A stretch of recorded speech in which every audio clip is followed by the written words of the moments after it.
શું તમને પણ ઊભા થતી વખતે કે પછી ચાલતી વખતે સાંધાના દુખાવો થાય છે, ઢીંચણનો દુખાવો થાય છે? તો આ વિડીયો તમારા માટે છે. અમુક હદે આપણે એવું માનતા થઈ ગયા છીએ કે ઢીંચણનો દુખાવો થવો કે પછી હાડકામાંથી અવાજ આવવો કે પછી સાંધાના દુખાવા થવા એ અમુક ઉંમર પછી બહુ નોર્મલ છે અને એના માટે આપણે કશું જ કરી શકતા નથી. તો આ તદ્દન ખોટી વાત છે. તો મેડિકલ સાયન્સ આના માટે શું કહે છે? આપણા મસલ્સ એટલે કે સ્નાયુઓ એ જોઈન્ટ્સ માટે શોક એબ્ઝોર્બરનું કામ કરે છે.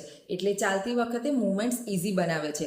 30 વર્ષની ઉંમર પછી સ્ત્રીઓમાં થતા હોર્મોનલ ચેન્જીસ અને સ્ટ્રેસના કારણે આ મસલ માસ એ ઓછું થતું જાય છે, સ્નાયુઓ કમજોર થતા જાય છે, જેને કારણે ચાલવાથી આવતું પ્રેશર એ ડાયરેક્ટ જોઈન્ટ્સ પર આવે છે અને સાંધાઓ કમજોર થઈ જાય છે.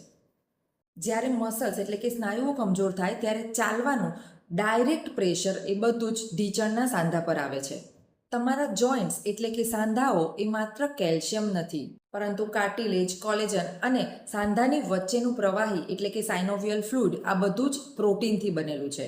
અને જો ખોરાકમાં પ્રોટીન નહીં હોય તો સાંધાઓ ચોક્કસથી ઝડપથી ઘસાવા લાગશે.